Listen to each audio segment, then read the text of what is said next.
გამარჯობა, ეს არის გადაცემა გვერდიდან და მე ვარ დავით კალანდია. როდესაც პოლიტიკოსი ამბობს, რომ პოლიტიკაში ყველაფერი აღქმებისა და გრძნობების დონეზე უნდა იყოსო, ეს ჩემი არამოგრძალებული აზრით სრული დილეტანტიზმია და ადამიანს, ვინც საკუთარ თავს მოქმედ პროფესიონალ პოლიტიკოსად მიიჩნევს, ასეთი რამ არ შეშვენის. აღქმები და გრძნობები ძალიან კარგი რამაა, მაგრამ პოლიტიკაში ისინი შორს უნდა გადადოთ. გადადო გრძნობები და ჩართო ცივი და რაციონალური გონება. სხვათა შორის მიმაჩნია, რომ ჩვენი დემოკრატიის სამთებელა სააკაშვილი ზუსტად რომ გრძნობებით და უაზრო სურვილებით მართავდა ქვეყანას და კი დავინახეთ თავის დროზე მისმა ავანტყოფურმა და ინფანტილურმა მიდრეკილებებმა სადამდე მიიყვანა ჩვენი ლამაზი სამშობლო. სააკაშვილს ჯეროდა რომ სიტყვაზე 5 წლიანი გეგმა 9 წელიწადში შესრულდებოდა, რომ საკონსტიტუციო წესრიგის აღდგენა უცხო ქვეყნების დახმარებით მოხდებოდა, რომ ახალი ადამიანის 3 თვეში შეიძლება გამოჩეკილიყო. ის პრეზიდენტი კი არა, რიგითი მოქალაქე რომ ყოფილიყო, მისი ასეთი აღქმები თავისავე წრეში სახალისო და სადავო, საღადავო თემა იქნებოდა, მაგრამ ის პრეზიდენტი იყო და საკუთარი ბავშვური აღქმებისა და სურვილების განხორციელება მთელი ქვეყნის მასშტაბით სცადა, რაც გამოუვიდა კი ვხედავთ. თუმცა ახალგაზრდა ადამიანებისთვის ტვინის გამოლაყება მან იმ 9 წელიწადში რაღაც დოზით კი მოახერხა. ამის მაგალითს დღეს უაზროდ უწყვეტ აქციებზე ვხედავთ.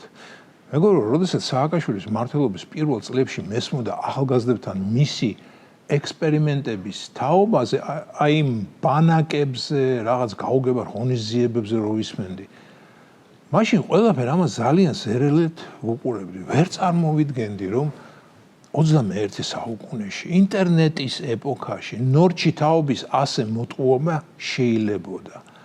ის ახალგაზრდები მე უფრო გონიერი და უფრო დაფიქრებულები მეგონენ.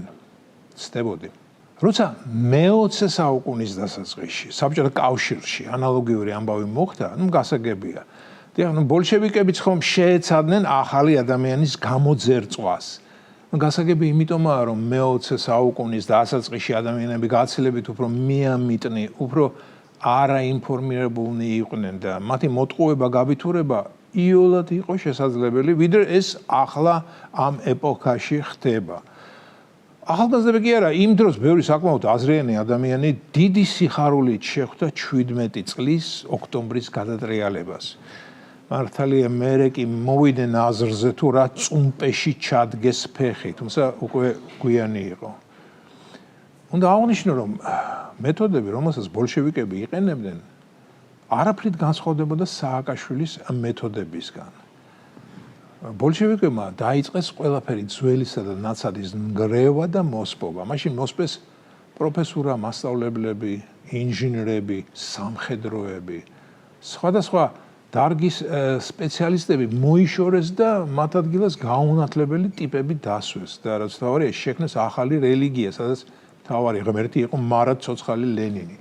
პირველ რიგში ბოლშევიკები ნორჩ სულებს მიადგნენ, დაიწყეს მათთან აღზრდა მუშაობა, შექმნეს პიონერია კომკავშირი, ასე ვთქვათ, ბოლშევიკური კადრების სამჭედლო და საკმაოდ დიდ წარმატებებსაც მიაღწიეს ამ მიმართულებით. ის უმანკო არსებები დაარწმუნეს, რომ ახლა დაიწყებოდა ნამდვილი ცხოვრება და ნორჩმა სულებმა დაუჯერეს და გაყვნენ ბოლშევიკებს. ნორჩებს ჯეროდათ მათი და ეგონათ, რომ დღეს თუ არა ხვალ გაიღვიძებდნენ ბედნიერებაში, რომ არ იქნებოდნენ მდიდრები, რომ ყველა ადამიანი იქნება თანასწორად ღარიბი და გახარებული. ის რა საინტერესოა, ბოლშევიკები ებრძოდნენ სიმდიდრეს და არა სიღარიბეს. ღარიბი ადამიანი მათთვის იყო წესიერებისა და მორჩილების ეტალონი. და განა სააკაშვილმაც იგივე არ გააკეთა. შექმნა ახალი რელიგია, ოღონდ უმაღლესი გონება უკვე თვითონ გახდა. ებრძოდა მდიდრებს, ჩარეცხა ძველი თაობა, დაარქვა მათ წითელი პროფესურა და განათლება მიანდო ბნელ ლომაიებს, დეკანოიძეებს, ნოდიებს, გვარამიებს, შაშკინებსა და ბეშკინებს. სრულიად ახალი ადამიანის გამოჩეკა მან ვერ მოასწრო, მაგრამ ბევრის გონება და ტვინი კი დააზიანა და რაც თავარია სრულიად მოუსპო მათ კრიტიკული აზროვნების უნარები. ის შეეცადა ახალგაზრდობა სრულიად ახალ ლიანდაგებზე გადაიყვანა და ჩემდა გასაკვირად ზოგიერთებთან გამოუვიდა კიდეც.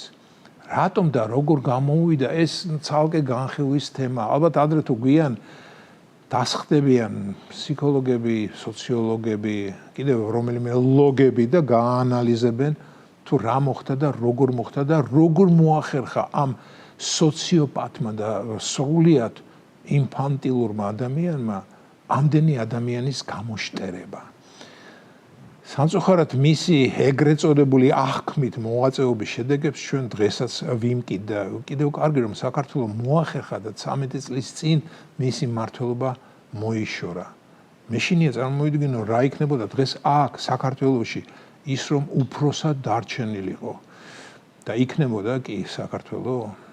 ხო და როდესაც პოლიტიკოსი იწყებს აღქმებით მოქმედებას, როდესაც ფაქტი მისთვის არ არსებობს და მხოლოდ მისი წარმოდგენა ამა თუ იმ მოვლენაზე სწორი, მოვერიდოთ ასეთ პოლიტიკოს.